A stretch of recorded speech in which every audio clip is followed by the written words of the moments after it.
さん、안녕하세요。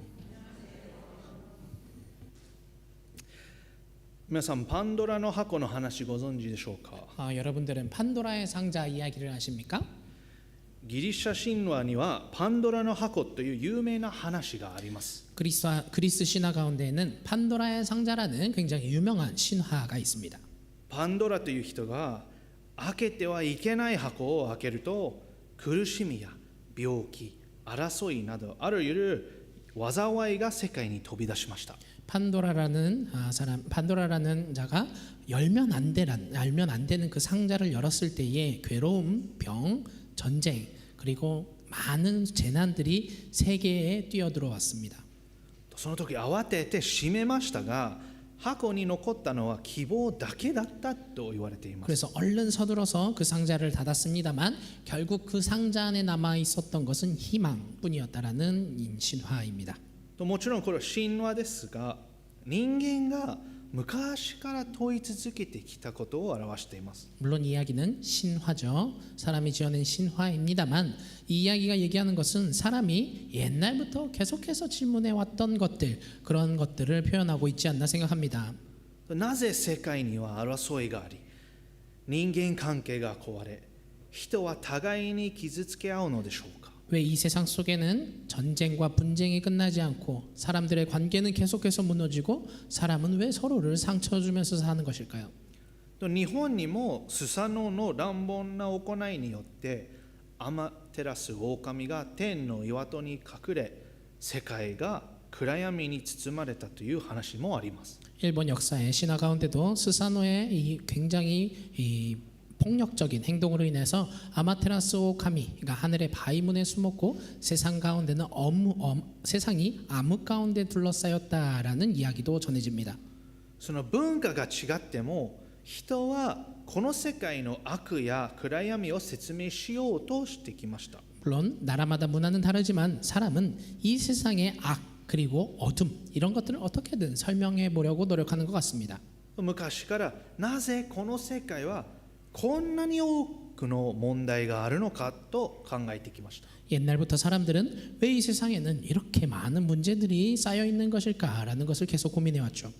今の私たちも社会、政治、その育てた環境、周りの人に原因を求めます。 지금 이 시대를 살아가는 우리도 이 사회에 그리고 정치에 내가 자라온 환경에 주변 사람들 가운데서 우리가 이런 문제에 겪는 원인을 찾으려고 합니다. 確かにそれらが苦しみ関係する場合もあります。 확실히 이러한 이유들이 우리가 겪는 고난 그것과 관계되는 적도 있기는 할 것입니다. しかし聖書は問題が周りにあるだけでなく、私たちの内側にもあると教えます。 하지만 성경은 문제가 주변에만 있는 것이 아니라 사실 우리 안에 내면에 있다라고 말씀을 합니다. 聖書はその問題を罪と呼びますね。 그리고 성경에서는 그 문제에 대해서 죄라고 말을 하죠. 罪とはただ失敗することではありません。 죄라는 것은 그저 우리가 실패하는 것만을 의미하지는 않습니다. 罪の中心にあるのは神様への反逆です。 죄의 중심 가운데 있는 것은 하나님을 향한 반역입니다. 私たちを作り愛し命を与えてくださる神様に背を向け、自分の思い通りに生きようとすることです。 우리를 만드시고 우리를 사랑해 주시고 우리에게 생명을 주시는 하나님을 등지고서 내 생각대로 살아가려고 하는 그런 행동이죠. これがイサヤ書に出てくる大きな問題です。 이것이 이사야서 안에서 나오는 아주 큰 문제이기도 합니다. イサヤはイエス様がお生まれになる約700年前、ユダの王ウジヤ、ヨタム、アハズ、ヒゼキヤの時代に仕えた預言者です。 이사야는 예수님이 태어나시기 약 700년 전의 인물로 오늘 1장 1절에서 나오는 것처럼 우시야, 요담, 아하스, 히스키야 이 왕의 시대에 왕을 시대에 섬기던 예언자였습니다. その当時、神殿では礼拝が続いていましたが、人々の心は神様から離れ、自分や他国を頼り不正を放置していました。 분명히 하나님의 성전에서 예배를 드리는 일들은 계속되고 있었습니다만 사람들의 마음은 하나님으로부터 멀어져서 자기 자신 혹은 타국을 의지하거나 부정을 계속해서 방치하면서 살았습니다. そして裁きが近づいていました。 그리고 결국 하나님의 심판이 가까이 다가왔죠. とそこで神様がイサヤを立てました。 그때 하나님이 세운 사람이 이사야입니다. とイサヤ書にはいくつの大きなテーマが流れています。 이사야서 안에는 몇 가지 큰 주제가 흐르고 있습니다. イサヤ書全体を通して神様はご自分の民の罪と反逆のゆえに裁きが来ることを警告されます。 하나님은 이사야서 전체를 통해서 자기의 백성의 죄 그리고 반역 그것 때문에 하나님의 심판이 임할 것이라고 계속해서 경고합니다. アッシリアやバビロンのような国々が神様の裁きの道具として用いられるのです。 아시리아 그리고 바빌론이라는 나라들이 하나님이 심판하시는 그 역할을 감당하는 도구로 사용되는 나라들로 등장합니다. しかしイサヤ書は裁きだけの書物ではありません。 그러나 이사야서가 심판만을 말하는 이야기는 아닙니다. 神様は裁きの中にも希望を与えられます。 하나님은 그 심판 가운데 희망을 또 허락해 주십니다. とイサヤはやがて来られる救い主について語り、罪人を許し、回復し、ご自分のもとへ連れ戻そうとされる神様の恵みを示しています。 이사야는 장차 오실 구원자를 예언하기도 하고 그리고 우리 죄인된 우리를 용서하시고 회복시키시고 그리고 하나님 품으로 다시 한번 돌리시는 그러한 하나님의 은혜를 나타내고 있습니다. そして最終的には神様が新しい天と新しい地を作り全てを新しくされるという希望で終わります。 그리고 마지막으로는 하나님께서 새로운 하늘과 땅을 창조하시면서 모든 것을 새롭게 하는 희망 그 말로 끝을 맺고 있습니다. そして驚くべきことにそのテーマの全てが最初の一緒にすでに現れています。 그리고 굉장히 놀랍게도 이 여러 가지 테마들이 이 첫 1장에 아주 잘 표현이 되어 있습니다. だから今日の聖書箇所を通して人間の罪の問題とそれに対する神様の素晴らしい恵みについて3つのことを見ていきたいと思います。 그렇기 때문에 우리는 오늘 이 구절을 통하여서 사람의 죄의 문제 그리고 이에 대해서 하나님이 어떻게 우리에게 또 은혜를 허락해 주시는지 이런 하나님의 놀라우신 은혜 이런 것들을 세 가지를 보면서 함께 봤으면 좋겠습니다. 一つ目は私たちの一番深い問題は神様への反逆です。 첫 번째로는 우리의 가장 큰 깊은 문제는 하나님을 향한 반역이라는 것입니다. 2節もう一度見てくださいね。 2절을 다시 한번 보도록 하겠습니다. 하늘아 들어라 땅아 귀를 기울여라 주님께서 말씀하신다. 내가 자식이라고 기르고 키웠는데 그들이 나를 거역하였다. それとっても自分ごとな言葉です。 굉장히 자기 자식만 생각하는 그러한 말이 기록되어 있죠. で神様は最初に、彼らはいくつかの規則を破ったと言われませんでした。 하나님은 처음에 그들은 몇 가지 말씀을 그냥 지키지 않았어 이런 말씀을 하시지 않습니다. 逆に私が育てた、私が養った、私が愛したそれなのに彼らは私に背いたと言われます。 내가 키웠는데 내가 길렀는데 내가 사랑했는데 그럼에도 불구하고 그들은 나를 거역했다라고 말씀을 합니다. これが罪ですよ。 이것이 죄입니다. 罪はただの間違いではありません。 죄는 그저 틀린 것을 얘기하는 것이 아닙니다. 罪は反逆です。 죄는 반역입니다. 命を与えてくださった神様に向かってじゃあ神様に支配されたくありません。自分の好きなように生きたいですということです。 우리에게 생명을 허락하신 하나님을 향해서 나는 하나님의 지배 안에 살기가 싫습니다. 나는 내가 원하는 대로 살아가고 싶습니다. 말하는 것 그것이 죄죠. そして不思議なんですけどその反逆を誰かに教わる必要はありません。 그리고 굉장히 신기하게도 우리는 인생 가운데서 그 반역하는 죄를 누구한테 배울 필요가 없습니다. 子供たちに罪を犯すことを教える必要はありませんよ。 우리가 아이들에게 죄는 이렇게 짓는 거야 라고 가르칠 필요도 없습니다. 私の一番下の娘ゾイでさえもそうですよ。 저의 마지막 아이 자녀 제 마지막 딸인 막내 딸인 조이라는 아이에게도 마찬가지입니다. 제가 가르치지 않아도 알아서 죄를 지을 수 있습니다. ゾイ、それダニエルのおもちゃだよ。口に入れないで置いてください。 제가 조이를 향해서 이거는 다니엘 물건이니까 입에 넣으면 안 돼라고 얘기를 했습니다. 言ったのにゾイは私の方にじっと見てて、ゆっくりそのおもちゃ笑いながら口に入れちゃう。 저는 분명히 입에 넣으면 안 된다고 말을 했음에도 불구하고 제 얼굴을 많이 쳐다보면서 아주 천천히 웃으면서 그것을 다시 입에 넣습니다. 罪は周りにあるだけでなく、すでに私たちの内側にあるからですよ。 죄라는 것은 우리 주변에 있는 것이 아니라 이미 우리 안에 내재되어 있는 습성입니다. と創世記で人間が神様に背いて以来、この世界全体が罪によって壊れました。 창세기에서 사람이 하나님을 배반하고 죄를 지은 그 이후로 이 세상은 죄로 덮여버렸습니다. 死が入り、人間関係が壊れ、恐れ、恥、争い、苦しみが人間の生活に入ってきました。 죽음이 들어왔고 인간관계가 무너졌고 두려움이 생겼고 부끄러움이 생겼고 다툼이 생겼고 괴로움이 사람의 생활 가운데 들어오게 되었습니다. ただし、すべての苦しみがある特定の罪に対する罰だという意味ではありません。 그렇다고 해서 우리가 겪는 모든 문제들, 어려움들이 특정인 죄, 그것 때문에 겪고 있는 벌이라는 의미는 아닙니다. 誠実な人も苦しみ、他人の行動によって傷つくこともあります。 성실한 사람도 괴로움을 당하고 다른 사람의 행동 때문에 상처를 받는 경우도 있습니다. イサヤが教えるのは、苦しむ人に何か悪いことしたからだと決めつけるということではありません。 이사야서가 말하고 있는 것은 뭔가 괴로움을 겪는 사람을 향해서 네가 뭔가 나쁜 일을 했기 때문이야 라고 완전히 단정짓고 얘기하려는 이야기는 아닙니다.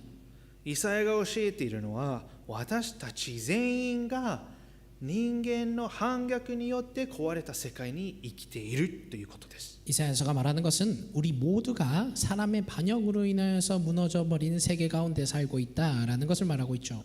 だから誰もじゃあこの世界は壊れているけどその問題は私と関係ないとは言えません。 그렇기 때문에 이 세상이 무너졌는데 이 문제는 나랑은 상관없어 라고 말할 수는 없는 것이죠. もう一度3節も見てください。 다시 한번 3절을 보도록 하겠습니다. 소도 제 임자를 알고 나귀도 주인이 저를 어떻게 먹여 키우는지 알건만은 이스라엘은 알지 못하고 나의 백성은 깨닫지 못하는구나.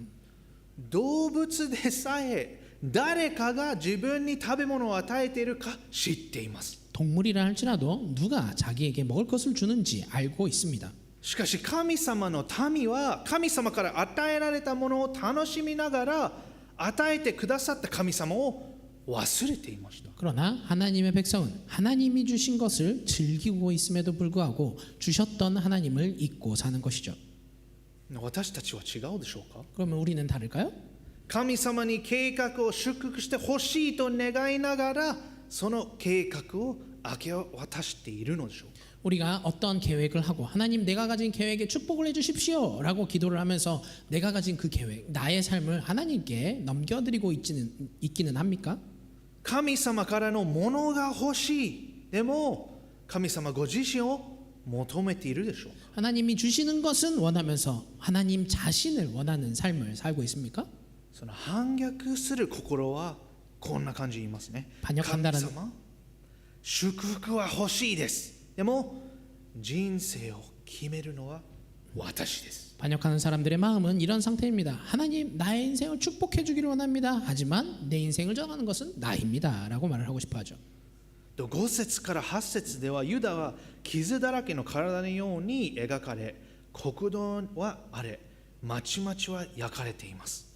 5절부터 8절을 보면 유다 백성들은 정말 상처뿐인 그러한 몸으로 표현이 되어 있습니다. 땅들은 다 황폐해졌고 마을들은 다 태워져 버렸습니다. この裁きは何世代にもわたる反逆と結びついていました。 이 심판은 한 세대에 걸친 것이 아니라 여러 세대에 걸쳐서 쌓여버진 반역의 결과라고 이야기가 되고 있습니다. 罪は神様なしで生きた方が幸せだと約束しますけど、実際には命を与える唯一の方から私たちを引き離します。 죄는 하나님 없이도 살아가는 것이 하나님 없이 살아가는 것이 우리의 인생에서 행복이야라고 그렇게 거짓말을 하고 우리에게 약속을 합니다. 하지만 사실은 생명을 주시는 유일하신 분으로부터 우리를 떼놓으려는 것이죠. 私たちの必要なのは状況が少し良くなることや行動が少し良くなることだけではありません。 우리에게 필요한 것은 상황이 조금 좋아지는 것, 우리의 행동이 조금 더 발전해 나가는 것, 그런 것들이 아닙니다. 反逆する心そのものが変えられる必要があります。 우리의 반역하는 마음 그 자체가 변해져야만 합니다. ところが9節には最初の驚きがあります。 그러나 9절을 보면 굉장히 놀라운 말씀이 선포되고 있습니다. 만군의 주님께서 우리 가운데 얼마나도 살아남게 하시지 않으셨다면 우리는 마치 소돔처럼 되고 고모라처럼 될 뻔하였다.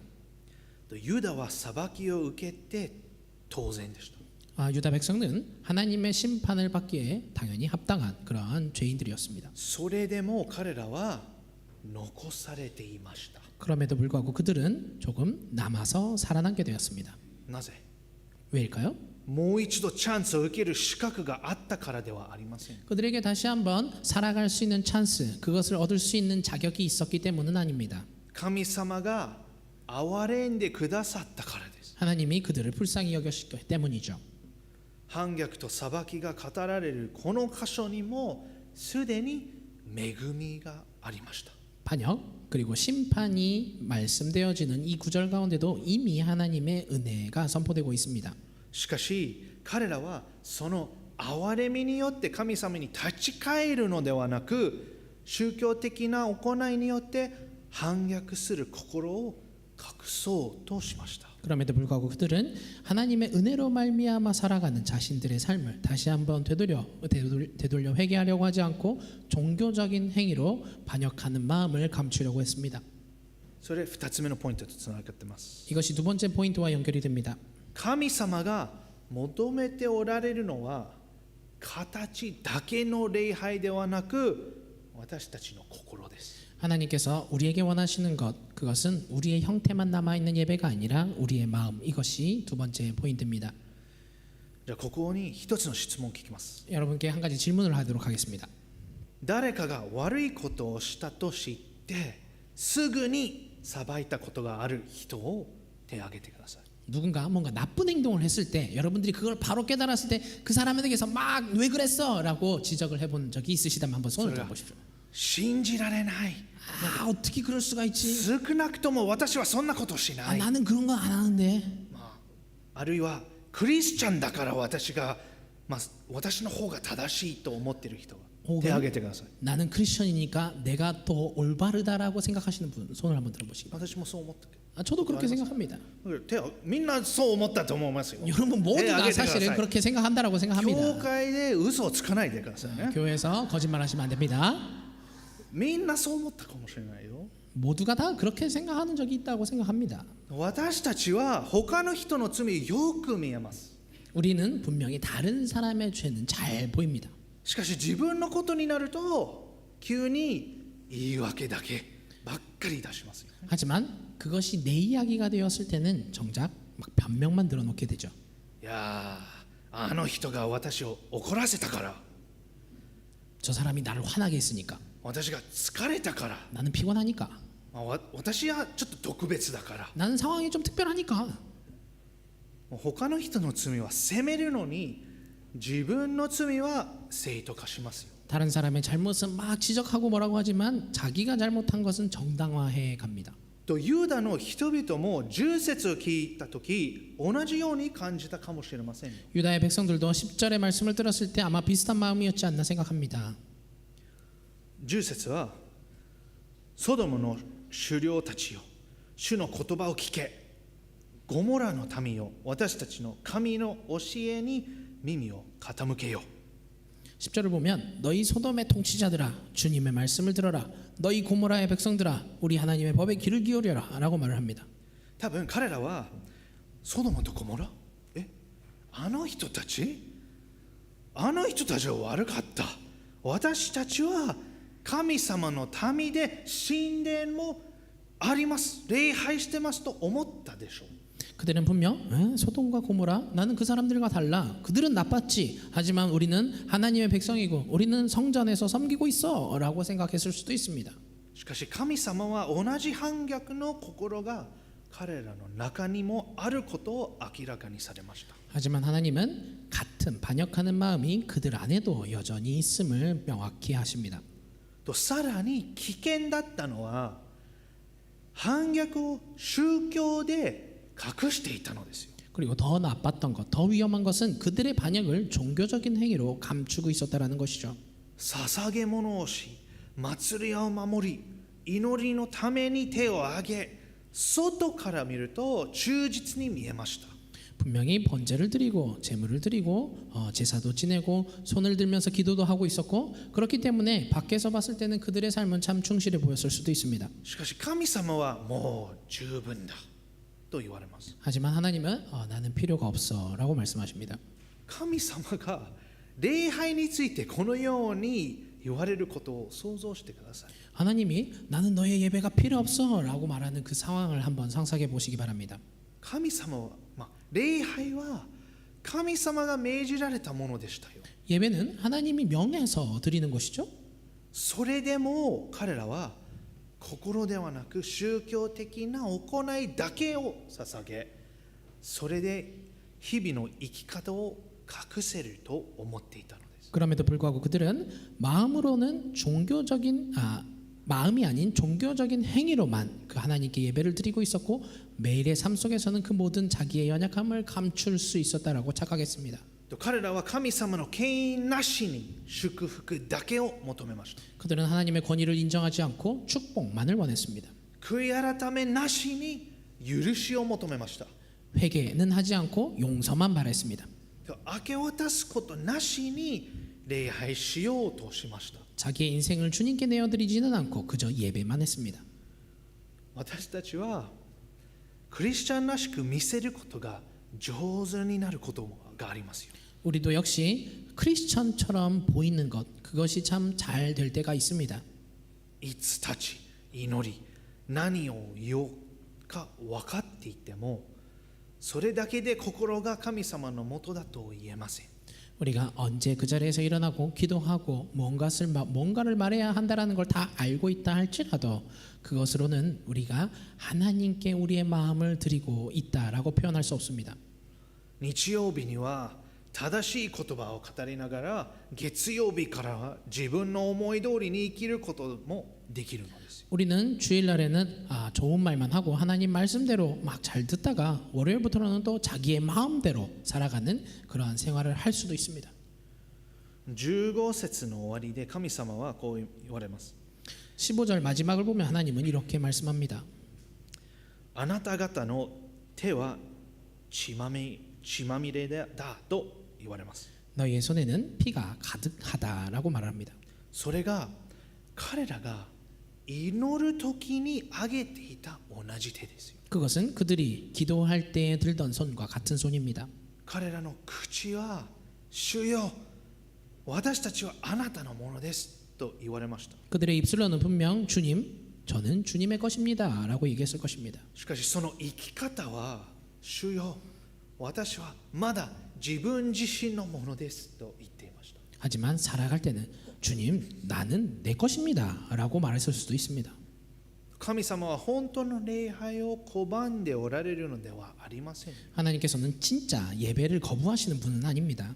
心の伴わない礼拝を拒んでおられるのです。 마음이 함께하지 않는 예배를 거부하시는 것입니다. ですから今日の質問、今日の問いはただ今日私は教会に来たかではありません。 그렇기 때문에 오늘 우리가 함께 질문하고 싶은 것은 나는 예배 자리에 나왔지라는 것이 아닙니다. もっと深い問いは私の心は本当に神様のものだろうかのです。 더 깊은 질문은 나의 마음은 진짜 하나님의 것인가? 라는 질문이죠. 許しについて賛美しながら誰かを許さないことがあります。 우리는 용서에 대해서 찬양하면서도 누군가를 용서하지 않을 때가 있습니다.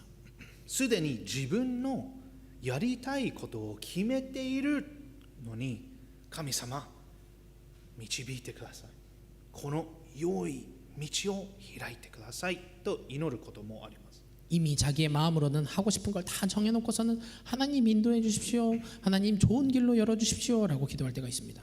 他の人の罪を裁きながら自分の罪を告白しないこともあります。 다른 사람의 죄는 잘 지적하면서 자기의 죄는 고백하지 않을 때도 있습니다. 神様はこの礼拝堂での姿だけではなく、ここを出た後の生き方も見ておられますよ。 하나님은 이 예배당에서 드리는 우리의 모습뿐만이 아니라 우리가 나가서 어떻게 살아가는지도 보고 계십니다. 家族にどう話すでしょうか。 가족들에게는 어떻게 이야기하고 있습니까? 自分にいいことをしてくれない人とどう接するでしょうか。 자기에게 좋은 모습을 보여주지 않는 그러한 사람과는 어떻게 대하고 계십니까? 誰も見ていないとき何をしているでしょうか。 아무도 보고 있지 않을 때 어떻게 행동하십니까? 神様が求めておられるのは宗教的な活動だけではありません。 하나님이 원하시는 것은 우리의 종교적인 활동이 아닙니다. 私たちの心ですよ。 우리의 마음입니다. 彼らの偽善が明らかにされた後、私たちは神様がじゃあもう終わりだと言われると思うかもしれません。 그래서 우리는 그들의 위선이 분명 명명백백하게 다 드러났을 때 하나님은 이제 끝이다 라고 말씀하실지도 몰라 라고 생각할 수도 있습니다. しかしそうではありませんよ。 하지만 하나님은 그렇지 않으셨습니다. 彼らが背いた神様はそれでも扉を開き帰ってくるように呼びかけてくださいます。 그들이 배반을 했을 때에도 하나님은 그럼에도 문을 열어놓고 돌아오라고 말씀해 주십니다. これが神様の恵みですよ。 이것이 하나님의 은혜입니다. これが3つ目のポイントとつながります。 이것이 세 번째 포인트와 연결이 됩니다. 神様の恵みは私たちを呼び戻し生き方を変えます。 하나님의 은혜는 우리를 다시 한번 불러주시고 우리의 삶의 방식을 변화시켜 주십니다. 16節から神様はこう言われますね。 16절에서 하나님은 이렇게 말씀하십니다. 너희는 씻어라, 스스로 정결하게 하여라. 내가 보는 앞에서 너희의 악한 행실을 버려라. 악한 일을 그치고. 神様の呼びかけははっきりしています。 하나님은 분명하게 말씀하고 계십니다. 向きを変えなさい。 방향을 바꿔라. 方向も変えなさい。 너의 가는 길을 방향을 바꿔라 라고 말씀하십니다. 悔い改めのとはただ申し訳思ったり礼拝の中でもう一度約束したりすることはありません。 우리의 회개라는 것은 그저 죄송합니다 라고 생각하거나 우리가 예배 가운데서 다시 한번 하나님 이렇게 하겠습니다 라고 약속하는 것, 그런 것을 의미하는 것이 아닙니다. 今まで進んでいた方向から向きを変え別の方向へ歩む始めることです。 지금까지 나아가던 방향에서 방향을 틀고 새로운 방향으로 바꿔서 그 방향을 향해서 걷기 시작하는 것입니다. ユダの場合はその変化は正義を求め弱い立場にある人々を大切にする生き方に現れなければなりませんでした。 유다 백성의 입장에서는 그 변화라는 것은 정의를 원하고 그리고 약한 자리에 있는 사람들에게 그 사람들을 소중히 하는 그러한 삶으로 표현하지 않으면 안 됐었습니다. 私たちは時々神様が私の心を知っておられると言いますよね。 우리는 때로는 하나님은 우리의 마음을 잘 알고 계시지라고 말을 합니다. はい、神様は知っておられますよ。 네, 그렇습니다. 하나님은 우리의 마음을 잘 알고 계십니다. そしてそれこそイサヤが明らかにしている問題ですよ。 그리고 그것이야말로 이사야가 명확하게 지적하고 있는 문제였습니다. 恵みが私たちの心を変えるなら生き方も変わりますよ。 은혜가 우리의 마음을 변화시킨다면 우리의 삶의 방향도 바뀔 것입니다. 私たちは良い行いによって救われるのではありませんよ。 우리는 우리가 좋은 행실을 했기 때문에 구원을 얻는 것이 아닙니다. しかし神様の恵みが本当に私たちに届くなら以前と全く同じ生き方のままにはいられません。 그러나 하나님의 은혜가 진짜 우리에게 다가왔다면 전과 같은 방향의 삶을 살아서는 안 됩니다. そして18節に行きますね。 그리고 18절을 보겠습니다. この箇所は一番驚く言葉、最初の、一言かもしれませんね。 그리고 28절 가운데서 가장 놀라운 말씀은 아마 처음 나오는 한 구절일 수도 한마디일 수도 있습니다. 何書いてある？さあ来たれ来なさいということ。 뭐라고 하시냐면 오너라라고 말씀하시죠. 誰かが語っておられるのかを考えてください。 누가 말씀하시는 것인지 한번 생각해 보시기 바랍니다. 彼らが背いた父なる神様ですよ。 그들이 배반했던 아버지 하나님이십니다. 彼らが侮った聖なるお方です。 그들이 멸시하던 그리고 만만히 생각했던 거룩하신 하나님입니다. 彼らが形だけの礼拝を捧げていた神様です。 그들이 겉모습으로만 예배를 드리던 하나님이 하시는 말입니다. そういうことあったのに、それでも神様はさあ来たれ論じ合おう言われます。 그렇게 행동했음에도 불구하고 하나님께서는 오너라 우리가 서로 변론하자라고 말씀합니다. 神様はじゃあ私から逃げなさいと言われません。 하나님은 나로부터 도망가야 돼라고 말씀하시지 않습니다. 私のもとに来なさい。 나에게로 오너라라고 말씀하십니다. まず自分を完全にしてから来なさいと言われません。 먼저 너를 깨끗하게 하고 와야 돼라고도 말씀하지 않습니다. たとえあなた方の罪が火のように赤くても雪のように白くなる。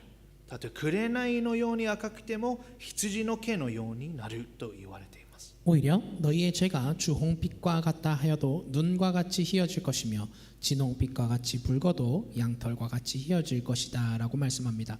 その色、火や紅は簡単には落ちない深い色でした。 이 진홍빛, 주홍빛은 간단하게 빠지는 그러한 색깔을 의미하지 않죠? 罪を隠し、説明し、言い訳することはできても自分で洗い落とすことはできません。 우리가 죄를 감추고 변명을 하고 뭔가 설명을 하고 이런 것들은 가능할지 모르지만 우리 스스로 그 죄를 씻어내는 것은 불가능합니다. と何度捧げ物としても宗教的な行いでは心をきれいにできませんでした。 우리가 몇 번이고 제물을 드린다 하여도 종교적인 행위만으로는 우리의 마음을 깨끗하게 할 수 없습니다. 神様ご自身に洗っていただく必要があったのです。 하나님이 우리를 씻겨 주셔야만 할 필요가 있었습니다. そして皆さん、私たちも同じですよ。 우리도 마찬가지입니다. どれほど大きな声で賛美しても、どれほど奉仕しても、献金しても、約束しても自分の罪を消すことはできません。 우리가 아무리 큰 목소리로 찬양을 한다 할지라도 많은 봉사를 한다 할지라도 헌금을 해도 약속을 해도 우리의 죄를 없앨 수는 없습니다. しかし神様が来なさいと言われます。 그럼에도 하나님은 오너라라고 말씀합니다. ユダの人々が自分ではできなかったことを神様を最終的にイエス・キリストによって成し遂げてくださいました。 유다 사람들이 스스로 할 수 없었던 것 그것을 하나님께서는 최종적으로 예수 그리스도를 통해서 이루어 주십니다. イエス様は反逆する私たちが受けるべき裁きを負い、私たちの罪が取り除かれ、父なる神様のもとに帰ることができるようにご自分の命を与えてくださいました。 예수님은 반역하는 우리가 그 모든 받아야만 하는 죄들, 벌들을 다 예수 그리스도께서 져주시고 우리의 죄를 다 씻어주시고 아버지 하나님 앞으로 나아갈 수 있도록 우리 자신에게 생명을 주시는 분이십니다. 私たちのすべてを受けるふさわしい神様は私たちを救うためにご自分を与えてくださった神様です。 본래는 우리의 모든 것을 받으시기에 합당하신 하나님임에도 불구하고 우리를 구원하시기 위하여서 하나님 자신을 우리에게 내어주셨습니다. だから罪への答えはただもっと頑張って良い人になりなさいではありません。 그렇기 때문에 죄를 향한 대답은 그저 좀 더 열심히 해야 돼, 좋은 사람이 돼야 돼라는 것이 아닙니다. 答えは神様の恵みです。 답은 하나님의 은혜입니다. キリストにあって火のように赤い罪を白く現れ、罪ある者は許され、反逆した者は家に迎え入れられます。 예수 그리스도를 통하여서 주홍빛과 같던 붉은 죄가 깨끗이 휘어지고 죄 많던 사람들이 용서받고 반역했던 사람이 집으로 들어올 수 있게 됩니다. 皆さんこれが良い知らせじゃありませんか。 이것이 좋은 소식 아니겠습니까? そしてこの恵みが分かるとき、従うことの意味も変わります。 그리고 이 은혜에 대해서 우리가 알게 될 때에 우리가 따라야 하는 의미도 변하게 됩니다. それは重い義務だけではなく、喜びから出る応答です。 그것은 우리에게 무거운 중압감 같은 의무가 아니라 기쁨으로부터 나오는 응답이 될 것입니다. 19節と20節では、喜んで従う道と反逆を続ける道が示されます。 19절과 20절을 보면 기뻐하면서 따르는 길과 그리고 반역을 계속해서 나가는 길이 두 가지로 정해져 있습니다. これは信じる者には苦しみがないという約束ではありません。 그렇다고 해서 이것이 믿는 사람에겐 더 이상 곤란함, 어려움이 없다라는 그런 약속은 아닙니다. 反逆は命から離れる道であり、従うことは神様の良さへの応答なのです。 반역은 생명으로부터 멀어지는 길이고 그리고 따르는 길은 하나님의 그 좋으심을 향한 응답인 것이죠. 私たちは神様に愛してもらうために従うのではありません。 우리는 하나님께 사랑받기 위하여서 따르는 것이 아닙니다. 神様の恵みがすでに私たちを家に呼び戻してくださったから従うのです。 하나님의 은혜가 이미 우리의 삶을 하나님의 집으로 다시 한번 불러들여 주셨기 때문에 따르게 되는 것입니다. その清めを買うために人生を捧げるのではありません。 우리가 거룩해지기 위하여서 우리의 인생을 드리는 것이 아닙니다. 神様が私たちを洗ってくださったから人生を捧げるのです。 하나님이 이미 우리의 죄를 씻어 주셨기 때문에 우리의 인생을 주님께 드리는 것이죠. と神様の恵みは過去を許すだけではありません。 하나님의 은혜는 우리의 과거를 용서해 주시는 것만으로 끝나지 않습니다. これからの人生に新しい方向を与えます。 앞으로의 인생에 새로운 방향성을 허락해 주십니다. このような恵みを見るなら自然な応答は一つだけですよ。 이러한 은혜를 바라보고 있다면 우리가 자연스럽게 할 수 있는 대답은 하나일 것입니다.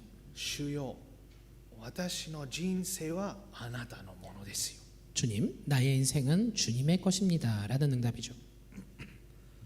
3、4年前に私は長男ネイテンにトイレを使った後便座を下ろしておこうと教えました。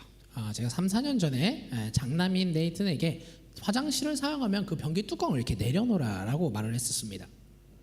なぜかと、アンマが立ってトイレは使わないでしょ。 왜냐하면 엄마는 여자는 서서 화장실을 사용하지 않기 때문이죠. だから座るでしょ。 당연히 앉겠죠.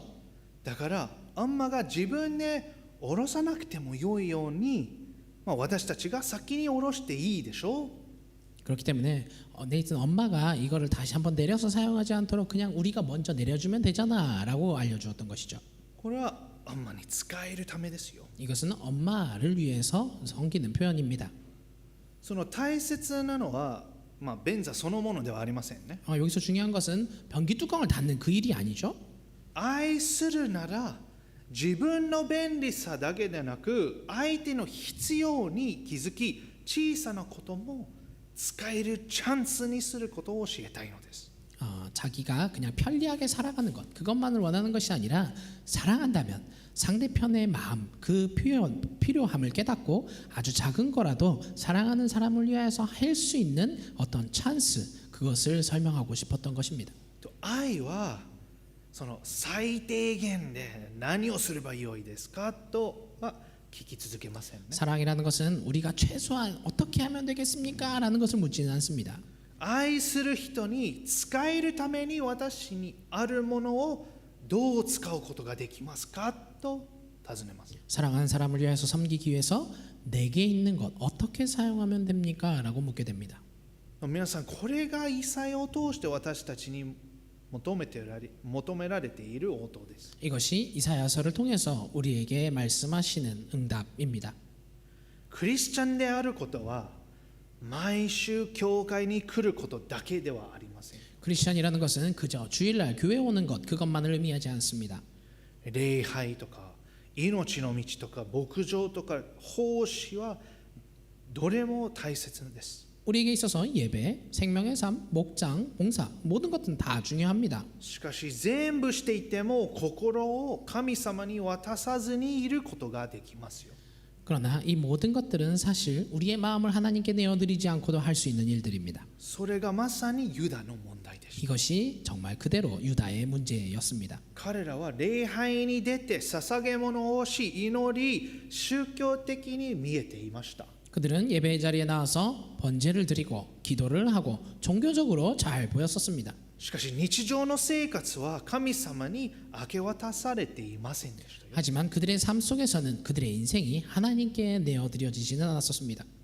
礼拝が人への接し方や与えられたものの使い方、神殿を出た後の生き方を変えていなかったのです。 그들의 예배가 사람들과 어떻게 대해야 하는지, 주어진 물건을 어떻게 사용해야 하는지, 하나님의 성전에서 나갔을 때에 어떻게 살아야 하는지 그러한 것들을 변화시키지는 못했었습니다.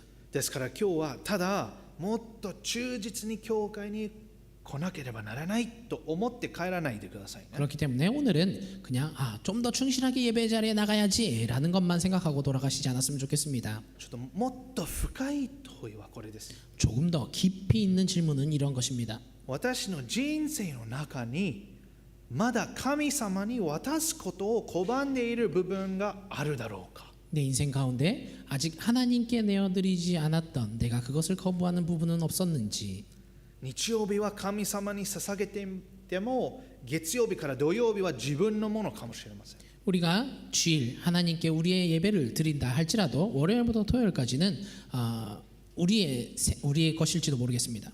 賛美はしても家族への話し方は変わっていないかもしれません。 마찬가지로 우리가 찬양을 한다 할지라도 가족들과 어떻게 대해야 하는지 그러한 표현 방법은 변하지 않을 수도 있습니다.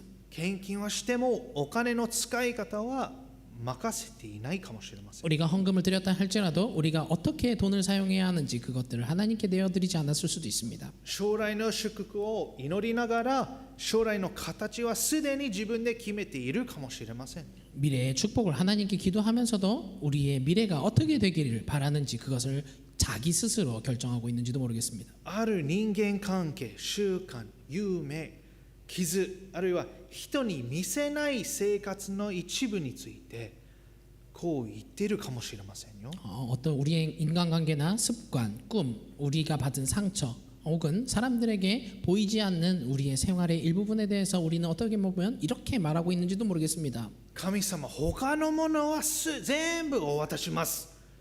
これだけ渡せません。 하나님 모든 것을 다 드릴 수 있습니다. 그러나 이것만큼은 제가 하나님께 드릴 수가 없습니다. 皆さんまだ何を握りしめているでしょうか。 여러분들은 혹시 지금 무엇을 쥐고 계십니까? 神様が求めておられるのは宗教的な部分だけではありません。 하나님이 원하시는 것은 종교적인 행위를 원하시는 것이 아닙니다. 時間、仕事、人間関係、お金、計画、隠れた選択、賜物、将来、そのすべてですよ。 우리의 시간이나 우리의 봉사, 인간관계, 우리의 금전적인 것, 계획, 우리가 보이지 않는 것에서 선택하는 것들, 우리의 은사, 장래, 이 모든 것들입니다. 小さなことも神様に明け渡されるなら礼拝になります。 우리에게 있는 작은 것이라도 그것을 하나님께 내어드릴 때 그것은 우리에게 있어서 예배가 됩니다. しかしこれはもっと頑張りなさいという思い命令通してだけ聞かないでくださいね。 그렇다고 해서 이것을 좀 더 열심히 하십시오 라는 이런 아주 무거운 명령으로 듣지는 않으셨으면 ちょっと 좋겠습니다. もう一度神様の恵みを見てください。 다시 한번 하나님이 주신 은혜를 떠올리시기 바랍니다. たとえあなた方の罪が火のように赤くても雪のように白くなる。 너희의 죄가 주홍빛과 같다 하여도 눈과 같이 희어질 것이다. あなたの心のすべてを求めておられる神様はみんな一人一人を洗い家に連れ戻すために御子を与えてくださった神様です。 우리 모두 한 사람 한 사람이 하나님께 돌아오기 위하여서 우리의 죄를 씻어주시고 그리고 우리 집으로 들여보내주기 위하여 우리 하나님의 집으로 들여보내주기 위하여서 예수 그리스도를 우리에게 허락해 주신 하나님입니다. ですから私たちの応答は罪悪感や恐れや義務感だけから出るものではありません。 그렇기 때문에 우리의 응답은 우리에 있는 죄악감 그리고 두려움, 우리의 의무감으로부터 나와서는 안 될 것입니다. 喜びと感謝から出るものがしないといけない。 우리의 기쁨 그리고 감사로부터 드리는 것이 되지 않으면 안 됩니다. 問いはもう最低限どこまですればよいですか？どれぐらい少なく神様に捧げてもクリスチャンと呼ばれるのですかとはありません。 우리가 드려야 할 질문은 최소한 얼마만큼 하면 됩니까? 얼마큼 요만큼만 하면 하나님께 드린다면 우리가 크리스천이라는 자격을 얻을 수 있습니까? 라는 질문이 아닙니다. その問いはこうですね。 우리가 드려야 할 질문은 이것일 것입니다. これほど大きな恵みを受けたのにどうして何かを握りしめたままでいられるでしょうか。 우리가 이렇게 큰 은혜를 받았는데 어떻게 우리가 이 작은 것도 자꾸만 쥐고 있으려고 하는 것일까라는 질문이죠. 皆さん、神様にふさわしいのは私たちの残り物ではありません。 여러분, 하나님 앞에서 드려지기에 올바른 것은 우리에게 있는 남은 것이 아닙니다.